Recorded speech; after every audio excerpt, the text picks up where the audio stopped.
Nah, tapi yang menarik di sini adalah dia mengatakan kasihan Yesus tidak menolong sedikit pun katanya.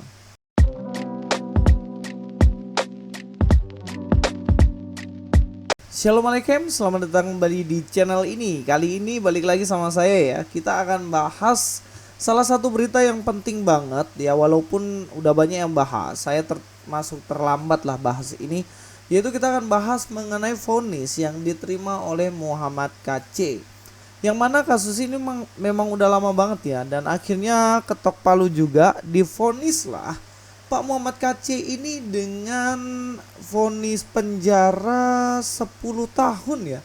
Wih, lumayan nih, 10 tahun keluar udah lumayan berumur nanti kan. Kalau 50 ya udah 60 baru keluar.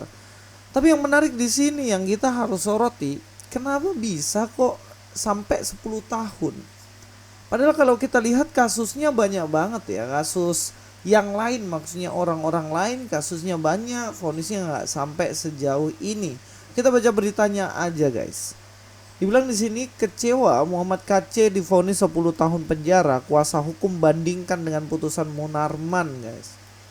Dikatakan bagaimana mereka kecewa, kenapa kok sampai kena 10 tahun. Saya sendiri kalau lihat berita ini ya agak-agak bagaimana begitu. Kenapa dia kok sampai 10 tahun? Kita baca beritanya ya. Ini Pak Muhammad KC, dan dikatakan di sini Majelis Hakim Pengadilan Negeri Ciamis memutuskan bersalah terdakwa kasus penodaan agama Muhammad KC alias MKC alias MKC alias MKC alias Kosman. Banyak banget aliasnya nih. Bin Sunet alias Kosman Cornelius. Banyak banget alias-aliasnya cuy. MKC dijatuhi vonis 10 tahun penjara. Kuasa hukum MKC mengaku kecewa dengan putusan tersebut. Kami kecewa dan seterusnya. Dia pun membandingkan dengan kasus Munarman. Pasalnya menurut kuasa hukum, hakim sama sekali tidak memberikan hal yang meringankan MKC. Sedangkan dalam perkara lain katanya seperti kasus terorisme maupun ujaran kebencian terdakwa Ustadz Yewaloni, sikap sopan dalam persidangan menjadi hal yang meringankan. Jadi ternyata diringankan mereka ini karena bersikap sopan. Teroris sopan, ringan. Yewaloni sopan, ringan. Ya, jadi hukuman itu sebenarnya bukan berdasarkan pelanggarannya, tapi hukuman berdasarkan sopan enggaknya orang. Ya, kita lanjut ya. Kita lihat Munarman kena berapa tahun nih? Saya juga penasaran. Kalau kita lihat di sini, breaking news, Munarman divonis 3 tahun penjara. Kasus terorisme, hukuman lebih rendah dari tuntutan jaksa. Walah. Teroris 3 tahun. Padahal teroris itu kan yang membahayakan nyawa ya. Tapi justru cuma 3 tahun. Pak MKC membahas sesuatu argumentatif, ranahnya adalah menyerang ideologi, atau bukan ideologi sih, menyerang doktrin. Itu ranahnya adalah pemikiran, dan bahkan gak ada korban jiwa 10 tahun. Tapi ini Munarman, teroris yang bahkan bisa mencelakai nyawa orang, 3 tahun. Ya mungkin karena saya bukan pakar hukum jadi saya nggak tahu. Kita baca ya, suara.com mengatakan Munarman divonis 3 tahun penjara dalam kasus dugaan tindak pidana terorisme. Putusan itu dibacakan majelis hakim dan seterusnya. Mengadili menyatakan terdakwa Munarman terbukti secara sah dan meyakinkan telah melakukan tindak pidana terorisme. Ini ya, terorisme Pak. Menjatuhkan hukuman terhadap terdakwa berupa pidana 3 tahun kata majelis. Tapi coba kita cek ya, apa yang membuat dia itu bisa serendah itu? Dituntutnya 8 tahun loh padahal loh. Tapi apa ini? Kita cari dulu. Menjatuhkan pidana terdakwa Munarman penjara 8 tahun dikurangi masa tahanan dengan perintah terdakwa. Belum, nggak ada penjelasan sini. Nggak ada penjelasan. Coba kita lihat di halaman kedua, apakah ada penjelasan di sini?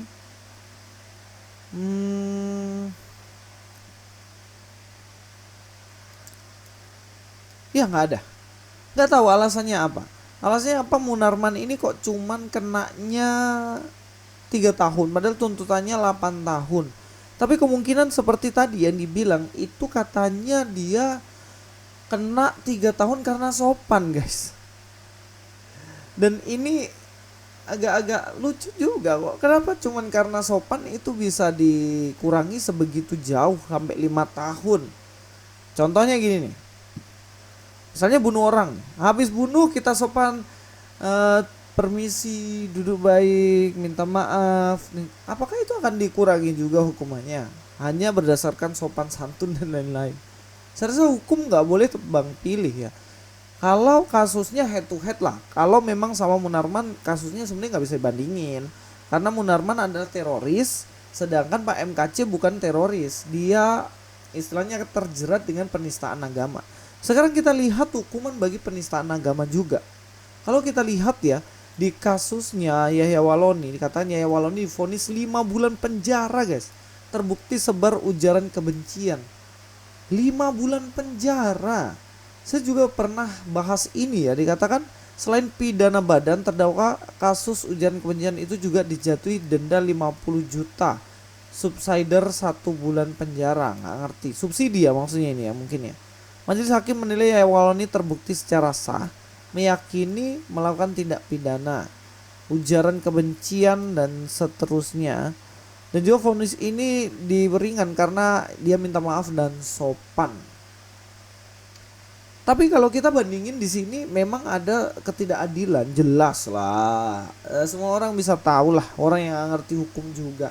Sama-sama case-nya, sama-sama ujaran kebencian dan sama-sama penistaan agama. Tapi MKC dia 10 tahun, tapi Pak Yahya Waloni cuman 5 bulan. Yang teroris juga cuman 3 tahun. Nah, ini cobalah dijelaskan secara detail alasannya apa. Kalau hukum model begini tebang pilih dan tidak adil ya, susah bagaimana masyarakat akan mempercayai hukum kalau kayak gitu. Tapi sebenarnya saya masih percaya bahwa hukum di Indonesia ini pasti adil. Cuman mungkin salah tempat aja gitu loh.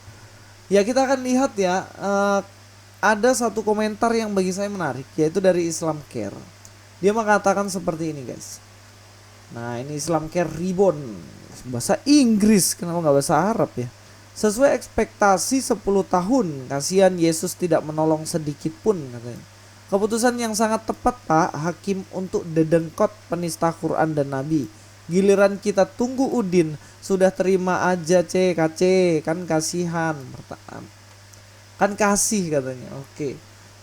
Saya menangkap pemikiran yang unik dari Islam Care ini ya.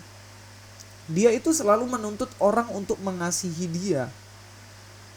Jadi kayak gini, dia suka maki-maki Kristen gitu kan, jelek-jelekin Kristen, hina-hina Kristen. Abis itu kalau orang Kristen respon bilang, kamu harus mengasihi kami.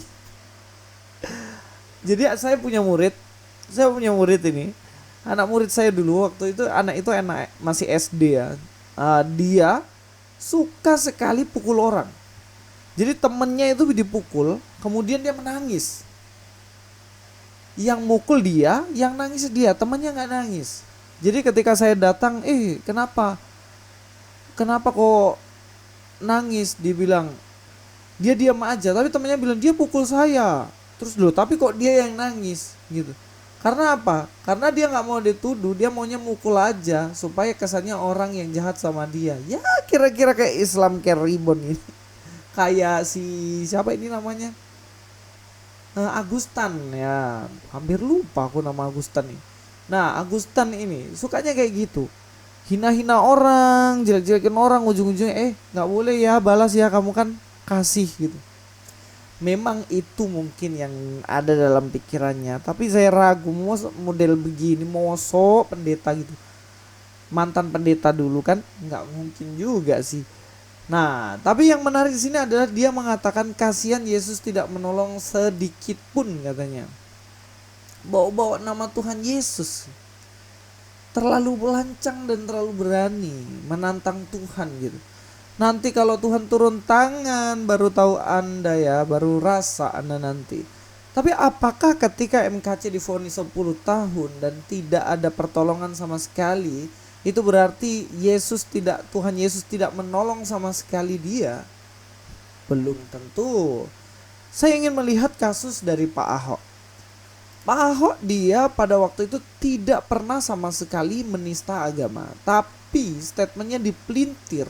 Ketika dipelintir akhirnya orang berpikir bahwa dia itu menista agama. Dan itu dipakai ditunggangi oleh orang-orang tertentu untuk menjatuhkan Pak Ahok. Tapi ada satu statement yang menarik dari Pak Ahok. Seperti yang dikatakan sini. Ahok Gusti Mboten Sari. Yang mana mengatakan bahwa Tuhan tidak tidur. Saya mendapat ketidakadilan, tapi Tuhan yang pasti akan membalas. Perhatikan ya. Bukan kita yang membahas, tapi Tuhan yang membahas. Inilah ajaran Kristen yang sesungguhnya. Dalam Roma pasal 12 ayat yang ke-17 katakan, janganlah membalas kejahatan dengan kejahatan, lakukanlah apa yang baik bagi semua orang. Jangan membalas kejahatan dengan kejahatan. Sedapat-dapatnya kalau hal itu bergantung padamu, hiduplah dalam perdamaian dengan semua orang. Benar ini. Saudara-saudaraku yang kekasih, janganlah kamu sendiri menuntut pembalasan, tapi berilah tempat kepada murka Allah. Sebab ada tertulis, berpembalasan itu adalah hakku. Akulah yang akan menuntut pembalasan, firman Tuhan. Jadi pembalasan itu miliknya Tuhan. Kita gak punya hak untuk membalas. Serahkan aja sama Tuhan. Tuhan yang akan ngurusin semuanya. Ini yang penting yang kita harus tahu ya. Jadi gak usah khawatir. Memang kesannya Tuhan gak membela mungkin MKC, gak menolong karena dia 10 tahun. Tapi apakah mereka yang divonis 5 bulan dan mereka yang divonis 3 tahun berarti di situ sebenarnya ditolong sama Tuhannya? Ya saya gak ngerti kok bisa ya Tuhan menolong orang yang ingin mencelakai orang seperti terorisme. Nah itu kan harus pertanyakan. Tapi begini, apakah ketika MKC di situ divonis 10 tahun Tuhan Yesus nggak menolong? Belum tentu. Saya ingin melihat dalam pembanding yaitu kisah dari Yusuf. Semuanya tahu ya kisahnya Yusuf ya. Yusuf dia dibuang sama saudara-saudaranya waktu masih kecil. Dibuang, akhirnya dia dijual ke Potifar dan istrinya pada waktu itu tinggal di rumahnya, dan Yusuf tinggal di rumah Potifar dan istrinya menjebak Yusuf. Kemudian Yusuf difitnah. Katanya Yusuf itu ingin memperkosa Potifar, istrinya Potifar. Nah, istrinya Potifar. Dan akhirnya Yusuf kan nggak mau, dia takut Tuhan, dia nggak mau, dan akhirnya dia difitnah dan kemudian masuk penjara. Bertahun-tahun dia masuk penjara. Perhatikan, apakah ketika Yusuf di penjara Allah nggak mau menolong Yusuf? Coba pikir. Apakah itu Allah gagal? Allah kalah dan karena dia tidak mau menolong? Enggak kan? Loh, tapi kenapa kok Yusuf sampai masuk penjara? Ada planning Tuhan yang ingin Yusuf capai. Ketika Yusuf di penjara beberapa tahun, kemudian ada orang yang masuk penjara juga, dan kemudian Yusuf tafsirkan mimpinya Firaun ditafsirkan, kemudian Yusuf diangkat dan Yusuf menjadi tangan kanannya Firaun. Proses yang panjang. Jadi kita nggak bisa menghakimi bahwa Munarman ini ditolong Tuhan. Ya walau ini tolong Tuhan MKC enggak, belum, cerita belum selesai. Kita nggak pernah tahu beberapa tahun ke depan. Tapi yang jelas yang prinsip yang kita harus pegang, Gusti Mboten Sare, Tuhan gak pernah tidur. Seakan-akan bisa saja Tuhan diam, seakan-akan. Tapi ingat, ketika waktu Tuhan sudah turun tangan, gak ada yang bisa menahannya. Perhatikan ini baik-baik. Karena apa? Allah adalah Allah yang maha kuasa, Allah yang maha adil. Sekalipun dunia tidak adil, tetapi Allah adalah Allah yang adil. Allah yang tahu harus bertindak apa.